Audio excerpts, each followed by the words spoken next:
虽说他走，就让战斗中会有诸多变数。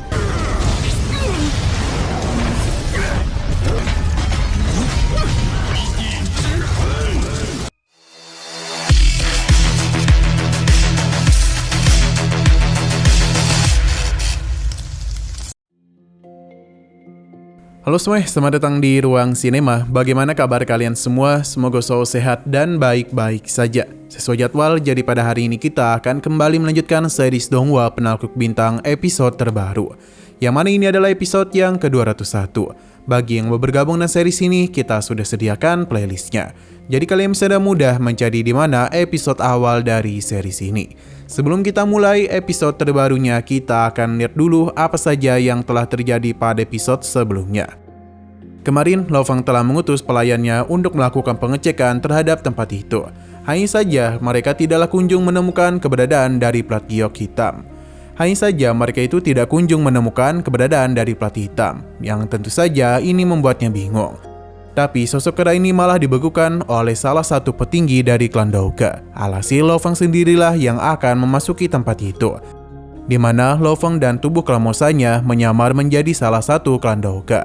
Sebenarnya rencana Lo Fang berjalan dengan lancar, bahkan dia itu berhasil menemukan plat hitam. Tapi di saat ingin melarikan diri, petinggi dari klan Douge melakukan pengejaran kepadanya. Bahkan Lo Fang dan klamosanya berhasil dihabisi. Untung saja itu hanyalah pengalihan dari Lo Fang, pasalnya dia telah berhasil meletakkan harta itu. Tapi siapa yang menduga kalau petinggi satunya lagi berada tepat di belakang Lo Fang. Sadar dirinya tidak bisa berbuat apapun lagi, Lo Fang pun memilih untuk menyerah dan akhirnya dia pun akan dibawa pergi untuk memasuki penjara neraka es. Sekarang kita akan melanjutkan episode terbarunya.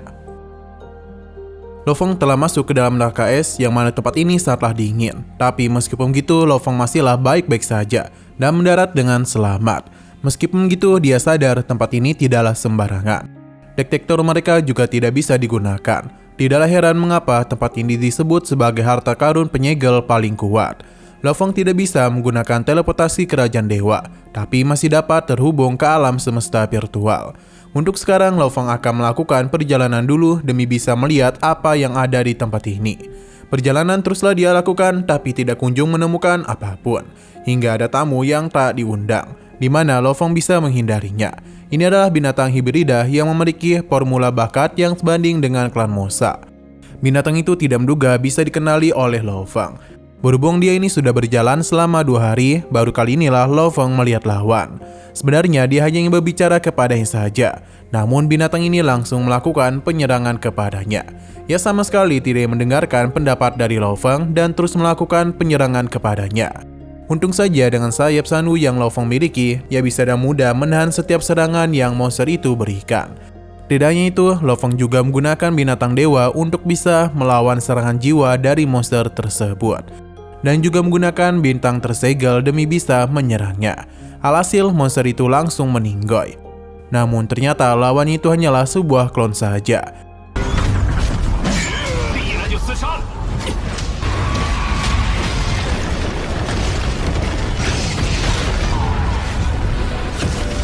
Lo Fang segera melakukan perjalanan untuk bisa menemukan tubuh aslinya. Tapi kemanapun Lo Fang pergi, dia tidak menemukan apapun. Babata yakin binatang tadi sengaja menguji kekuatan Lo Fang dengan klonnya. Bahkan ternyata ia sudah berulang kali melakukan pertarungan dengan Lo Fang. Tapi dia itu tidaklah mempermasalahkan hal itu. Yang mempersulitnya adalah klan penyihir Naka. Begitu bertemu dengannya, mereka langsung membakar tubuh dewa dan menyerang dengan penuh nafsu. Tapi bahkan saking gabutnya, klan Naka itu memilih untuk meledakkan diri setelah sadar tidak bisa menghabisinya. Lo Fang yakin ada sesuatu yang buruk di tempat ini hingga membuat mereka bertindak seperti itu. Hujan es juga sering terjadi di tempat ini. Selama Lo Fang melakukan perjalanan, ia pun melihat sebuah naskah iblis.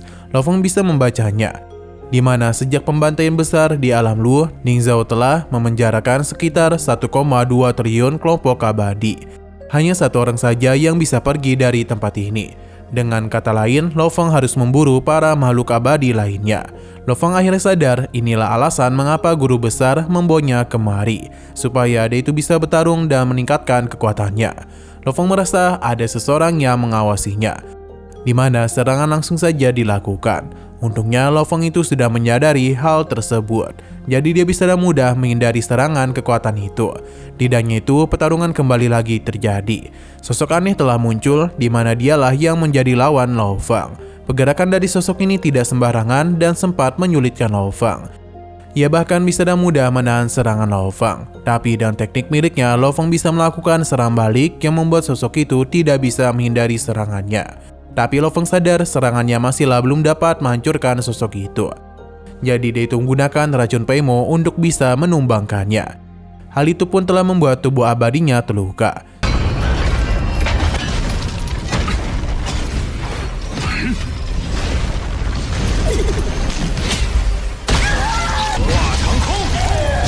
Sambil menangis, sosok ini memohon kepada Lo Feng untuk bisa diampuni.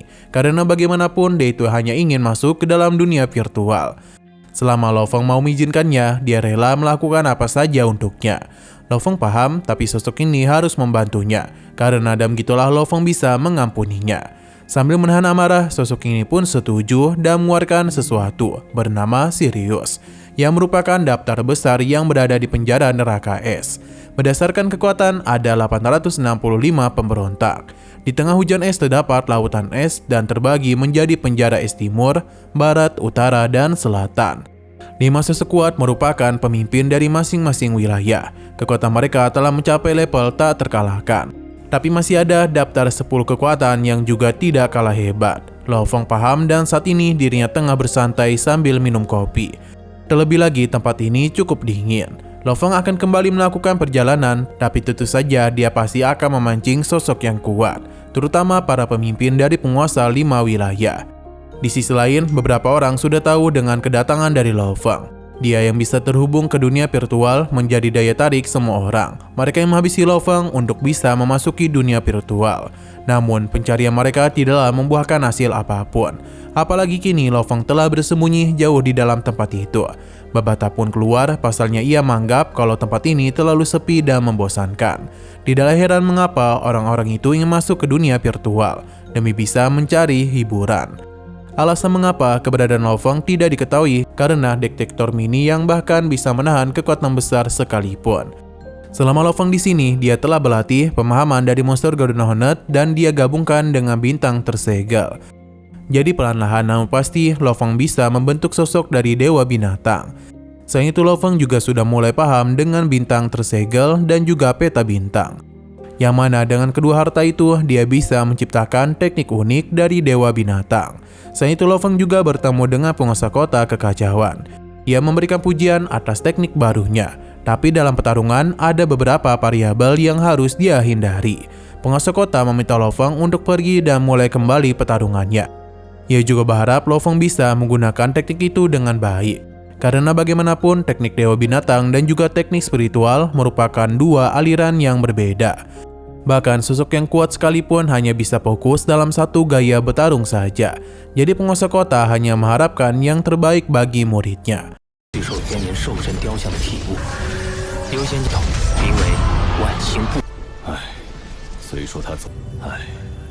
就让战斗中会有诸多变数。 Kembali kepada Lo Feng yang ternyata masih berada di monumen catatan. Lo Feng pun keluar dan mempersilakan siapapun untuk maju jika berani menghadapinya. Kemunculan Lo Feng ini tentu saja telah menarik perhatian banyak orang. Tapi fluktuasi energi yang dia keluarkan terlalu kuat. Ini pun membuat mereka agak takut kepadanya. Tapi karena saat ini mendapatkan akun alam virtual, beberapa orang mulai menunjukkan dirinya. Bahkan para penguasa dari wilayah es pun mulai menunjukkan diri mereka. Selama orang-orang ini berkumpul, muncullah sosok yang sangat kuat yang merupakan salah satu dari Raja Gua bernama Raja Petir. Ia memiliki serangan hukum waktu. Raja Petir tidak menduga Lo Feng begitu berani menunjukkan dirinya. Sepertinya ia memang ditakdirkan mati untuknya. Kedatangannya membuat para penonton meyakini ini adalah akhir dari hidup Lo Feng. Pasalnya Raja Petir sudah memburu ribuan makhluk abadi di dalam penjara es. Bahkan tidak ada yang selamat dari perburuannya. Lo Feng tidaklah takut dan siap meladeninya. Pada saat juga pertarungan telah terjadi. Lo Feng harus berhati-hati karena hukum waktu yang Raja Petir miliki bisa memutar waktu dengan baik. Alhasil dia ini harus menjaga jarak. Tapi tentu saja Raja Petir tidak akan membiarkan hal itu. Menara saja Lo Feng dikejutkan dengan pergerakan cepatnya. Meskipun begitu, serangannya masihlah bisa Lo Feng tahan. Tapi dampak dari serangannya telah membuat Lo Feng terpental. Ini segera dimanfaatkan oleh Raja Petir untuk bisa kembali memberikan serangan secara membabi buta. Raja Petir benar-benar menggila, sedangkan Lo Feng itu hanya bisa melarikan diri sebisa mungkin. Tapi ia tidak ingin terus seperti ini dan serang balik langsung saja Lo Feng lakukan, yakni dengan menggunakan bintang tersegel. Hanya saja serangan lanjutan yang dilakukan oleh Raja Petir terlalu kuat. Bahkan tebasan ekor dari Dewa Binatang tidak mampu menahannya. Kini pertarungan pun benar-benar sudah pecah di antara mereka. Semua orang yang menyaksikan pertarungan itu hanya bisa terdiam dan tidaklah bisa ikut campur.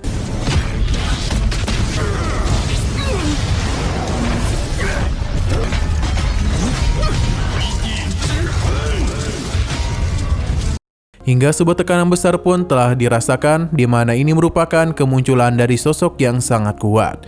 Dia meminta semua orang yang ada di sana untuk pergi saja dan jangan sampai mengganggu dirinya. Ia yang juga tertarik dengan Lo Feng langsung saja menyusulnya. Kembali kepada Lo Feng yang saat ini tengah main kejar-kejaran dengan Raja Petir. Kemanapun Lo Feng pergi, akan selalu dia ikuti. Tapi Lo Feng itu berhasil mengecohnya dan siap untuk melakukan serangan lagi kepadanya. Di mana kali ini Lo Feng menggunakan begitu banyak bintang tersegel. Seketika saja kekuatan besar pun telah dia keluarkan. Di mana ini merupakan kemunculan dari Dewa Binatang dan juga merupakan teknik baru dari Lo Feng. Raja Petir mencoba melakukan penyerangan, tapi serangan itu sama sekali tidaklah mempan. Kini adalah giliran dari Lo Feng untuk bisa melancarkan serangan kepadanya. Raja Petir berusaha untuk menahan hal itu, tapi serangan Lo Feng terlalu mengerikan. Hingga pada puncaknya dia pun harus menerima semua serangan itu. Tubuh abadinya tidaklah mungkin bisa bertahan terlalu lama, karena Lo Feng juga telah menggunakan racun Peimo pada bintang tersegelnya. Lo Feng merasa ini adalah akhir dari pertarungan mereka.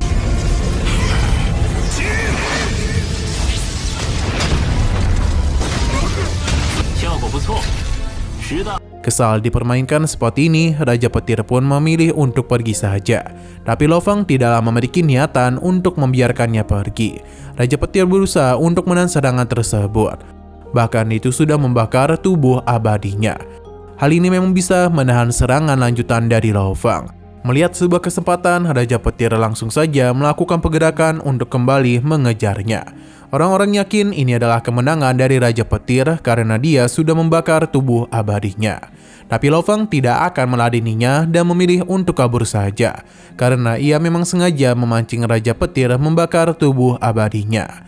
Lo Feng pun meningkatkan kecepatannya yang membuat semua orang terkejut, karena sosok seperti Raja Petir sekalipun tidak bisa melakukan pengejaran kepadanya. Raja Petir yang marah terus mengamuk dan melakukan penyerangan ke sana kemari. Tapi tetap saja itu tidak ada gunanya, karena Lo Feng sudah pergi dari tempat tersebut. Akibat serangan yang Raja Petir lakukan membuat tempat ini kacau balau. Tapi penjara neraka es bisa memulihkan tempat itu kesedia kala. Raja Petir pun memutuskan untuk pergi saja. Kembali kepada Lo Feng, di saat dirinya tengah terbang santuy, sosok kuat pun mengejutkannya. Di mana ia ingin Lo Feng menyerahkan dunia virtual kepadanya. Dan begitulah nyawa Lo Feng akan diampuni. Kekuatan dari sosok ini sangatlah kuat, bahkan ruang di sekitarnya dipaksa tertutup.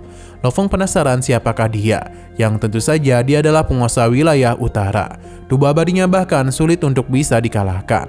Selain itu, ia merupakan kehidupan yang langka di seluruh alam semesta, karena dia sangat hebat dalam hukum ruang dan waktu. Meskipun dia ini tidak memiliki mata, namun Lo Feng seakan-akan merasa sedang diawasi oleh begitu banyak mata. Tidak hanya itu, meskipun pertarungan belum dimulai, namun Lo Feng merasa dirinya akan kalah. Ia yang tidak berdiam diri saja meminta sosok itu untuk bertarung dengannya, jika dia itu memang menginginkan hartanya. Alhasil, semua perhatian pun kembali lagi tertuju kepada Lo Feng.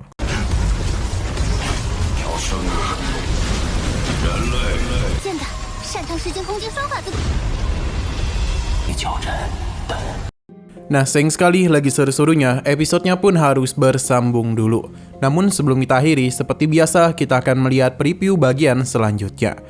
Di sini, orang-orang teruslah melakukan pengejaran kepada Lo Feng. Masih belum berhenti, di mana terlihat dengan jelas kalau terdapat sosok kuat yang terus mengincarnya. Lo Feng berusaha untuk bisa menghindari serangan tersebut. Pasalnya dia itu sadar kalau kekuatannya masihlah belum cukup kuat untuk bisa mengalahkan mereka. Selama di sini, Lo Fang juga mencari waktu untuk bisa berkultivasi dan melatih beberapa teknik. Setelah merasa sudah cukup, barulah Lo Fang kembali menggila.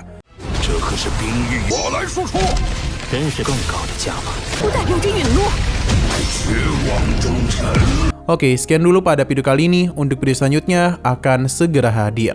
Jadi bagi kalian yang ingin mengikuti series ini, langsung saja klik subscribe dan aktifkan loncengnya. Terima kasih yang sudah menonton video sampai habis. Jika kalian suka pada video ini, klik like dan share ke teman-teman kalian tentang channel ini. Dan ditunggu aja kelanjutannya. Oke, sampai jumpa di video selanjutnya.